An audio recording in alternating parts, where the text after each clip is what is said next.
मंदिरों में तोड़फोड़, महिलाओं पे बलात्कार, हिंदुओं पे अत्याचार करने वाले का हो बहिष्कार. मुंबईत झालेल्या आंदोलनात अनेक फलकांपैकी एकावर ही एक घोषणा होती. बांगलादेशी हिंदूंच्या नरसंहाराच्या निषेधार्थ मुंबईने रस्त्यावर उतरून पाठिंबा दर्शवण्याचा निर्णय घेतला. जुहू ते गोरेगाव अशी मानवी साखळी तयार करण्यात आली. या यशस्वी कार्यक्रमासाठी शेकडो लोक हातात फलक घेऊन उपस्थित होते. त्यांनी स्वाक्षरी मोहिमेद्वारे बांगलादेशच्या मोहम्मद युनूसला न्याय आणि त्वरित कारवाईची मागणी केली. शेकडो लोकांनी त्यावर सह्या दिल्या. त्यापैकी काहींशी आम्ही बोललो.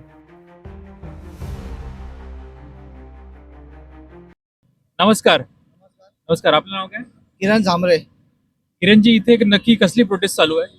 आपले बांगलादेशमध्ये आपले जे भाऊ बहीण आपले जे हे आहेत, आपले जे हिंदू बांधव आहेत, त्यांच्यासाठी प्रोटेस्ट चालू आहेत. तिकडे त्यांच्यावर खूप अत्याचार वगैरे चालू आहे. त्यांच्यासाठी आवाज एक आपला भारतातून आपल्याला सपोर्ट निघाला पाहिजे आहे.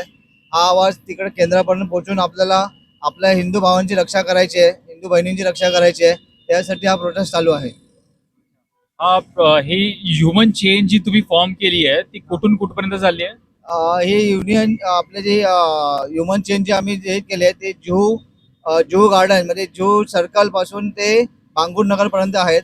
त्यामध्ये मध्ये आपले 8 ते 10 नगर ह्याच्यामध्ये जॉईन केलेले आहेत. म्हणजे गावदेवी नगर झाला, समर्थ नगर, आझाद नगर, बांगूर नगर, गोरेगाव नगर, हे पूर्ण ओशिरा भाग, हे असं हे ह्युमन चेन ह्युमन संकुलाचा आम्ही हा कार्यक्रम आज हे केलेला आहे. बांगलादेश हिंदूंवरती जो अत्याचार होतोय त्याचं कारण नक्की काय आहे? बांगलादेश आता म्हणजे तिथे कसे आपली आता मेजॉरिटी कमी झालेली आहे आणि तिथे जे वर्चस्व आहे, जे शांतीदूत आहेत, त्यांचे वर्चस्व जास्त आहे. आणि ते कसे आहेत, त्यांना फक्त त्यांचं असं म्हणणं आहे की फक्त आम्हीच राहिलो पाहिजे. तसं नाही आहे. सगळ्यांना जगण्याचा अधिकार आहे, सगळ्यांना स्वातंत्र्य आहे, एक मानवी अधिकार आहे जगण्याचा, ते तिथे हिरावून घेतला जात आहे. त्यामुळे आपल्याला हे प्रोटेस्ट केलंच पाहिजे आणि हे जागोजागी झाले पाहिजे. ओके. आता हे सगळं होतंय बांगलादेशमध्ये आणि तुम्ही बसला तिथे भारतात, तर तुम्हाला असं हेल्पलेस फील होतं का? हो, हेल्पलेस होतो. म्हणजे कसं, हे आवाज ऍक्च्युली आतापर्यंत निघाला पाहिजे होता. पण आता आपण हे कसे आपले हिंदू बांधव, आता आपण जे बोलतो, आता फक्त आपले 5% आपले हिंदू जागे झाले. हे जर आपले 5च्या ठिकाणी 10, 15, 20, 25 जागे झाले तर आपलं चित्र पूर्ण भारतामध्ये नाही, पूर्ण विश्वामध्ये वेगळं असेल. आणि आपण आपलं जे पाऊल आहे विश्वगुरु, त्याच्यामध्ये आपण पूर्णपणे जाऊ शकतो पुढे. बरं. आणि आता तुम्ही बोललात की तुमचा आवाज तुम्हाला केंद्रापर्यंत पोहोचवायचा आहे, तर तुमची सरकारकडून काय मागणी आहे? सरकारकडे मागणी कशी आहे की आपले जे बांधव आहेत तिकडे बांगलादेशमध्ये असो, आता आपण बघतोच आहे आपल्या भारतामध्येच केरळाची परिस्थिती बघतो आपण, हैदराबाद बघतो आपण. बहुतेक ठिकाणी जे जे भाग आहेत तिथे जे शांतीदूत आहेत त्यांची हे वाढत आहे, त्यांची लोकसंख्या वाढत आहे. लोकसंख्या वाढल्यामुळे कसं होतं की आपल्याला आपल्याच अधिकारापासून आपण वंचित राहतोय.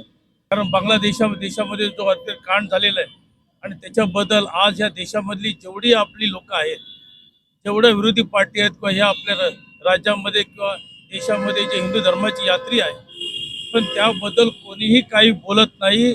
फक्त BJP आणि अलायन्स सोडून बाकी सगळे जे विरोधी पार्टी आहेत या बांगलादेशाबद्दल जे काय चाललंय त्याच्याबद्दल एक शब्दही काढत नाहीये. हा म्हणजे आपल्या या देशावरती हिंदू धर्मावरती एक तर्फे अत्याचारच चालू आहे आणि तो कोणावरती, संपूर्ण ह्या देशातल्या हिंदू लोकांवरती. तेव्हा मी असं मत आहे की कुठल्याही हनुमान यात्रा आणि कुठल्याही प्रकारची यात्रा निघेल, यामध्ये प्रत्येक माणसाने जीवाने हिंदू धर्मातल्या, तो कुठलाही पक्षाचा असो, तो कुठल्याही जातीचा असो, कुठल्याही त्याच्याचा असो, पण तो प्रत्येकाने बाहेर पडून याचं चलन केलं पाहिजे, याचा सिद्धिवाद ठेवला पाहिजे. कारण याचीच आपल्याला मोठी परीक्षा आहे. येणाऱ्या पुढे जगामध्ये सर्वात आपली मोठी हिंदू धर्माच्या आणि हिंदू लोकांची मोठी परीक्षा तर हीच असणार आहे. तेव्हा प्रत्येकाने बाहेर पडा. कारण आपण गेली अनेक वर्ष जे काय राहिले केले ते आपल्या हातून बऱ्याच चुका झाल्या आहेत. त्याच्या हातून आपण धर्माच्या आणि आपल्या देशाच्या आणि आपल्या अनंत काळाच्या सनातन धर्माचे वाईट प्रकार आपण पण केलेले आहेत. तर ह्याच्या पुढे जेवढा काळ आणि वेळ राहील त्याचा संपूर्ण संविधान आपण ह्या आपल्या पद्धतीने केलंच पाहिजे. तेव्हा मी सर्वांना रिक्वेस्ट करेन की बाहेर पडा, याच्यामधून कुठल्या तर वाट बघू नका. आणि वरचा मधल्याला कधी पण काही त्रास देऊ नका. बाहेर पडा आणि याच्यामध्ये सामील व्हा. कारण येणारे प्रत्येक जे का वर्ष जरी 20-25 वर्ष राहतील त्याच्यामध्ये आपली खूप वाईट परिस्थिती आहे. मित्रांनो, एवढंच सांगेन की ह्या क्षणापासून येणारे संपूर्ण काळ खूप वाईट आहे. त्याच्यासाठी आपण सगळ्यांनी सिद्धता राहिली पाहिजे, एकत्रित राहिलं पाहिजे. म्हणून योगिनी जे म्हणतात ना, जो कटेगा वो पटेगा, जो पटेगा वो कटेगा. आता राजेंद्रजी, तुम्ही हे बोललात की बांगलादेश हिंदू यांच्या पाठी फक्त BJP आहे आणि यांचा अलायन्स आहे. बाकी कोणताही पॉलिटिकल पक्ष किंवा कोणतीही सेलिब्रिटी या विषयावर बोलायला तयार नाहीये. असं का होतंय?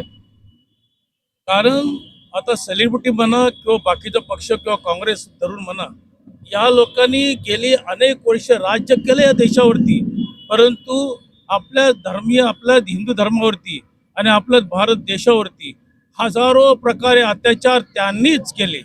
ते जे म्हणतात ना संविधान संविधान, पण त्या संविधान मधले अनेक नियम, अनेक प्रकार आणि अनेक गोष्टी संपूर्ण संविधानाचे तुकडे तुकडे केलेले आहेत. ते फक्त काँग्रेस आणि अलायन्स लोकांनीच केलेले आहेत. ते गेल्या 70 आणि 60 वर्षामध्ये सिद्ध झालेत आणि तरी आजच्या तारखेला ते हे ते संविधानाचे जे काय हातामध्ये घेऊन फिरतायत, हे म्हणजे वेडेपणाने, मूर्खपणाने आणि ते सगळ्या लोकांना मूर्ख बनवत आहेत. तो याच्या बळी पडू नका. आपण सगळ्यांनी एकत्र येऊया आणि आपण किती प्रकारच्या आपण जातीवरती असू दे, पण आपण सगळे हिंदू धर्माचे एक आहोत. एकत्र येऊन आपण याचा लढा केला पाहिजे. याला कधी बळी न देता आपण याच्या पुढे आगेकूच केली पाहिजे आणि आपल्या हिंदू राष्ट्राच्या तारेला लागलं पाहिजे आणि आपल्या भारत देशाची समर्थता ठेवली पाहिजे.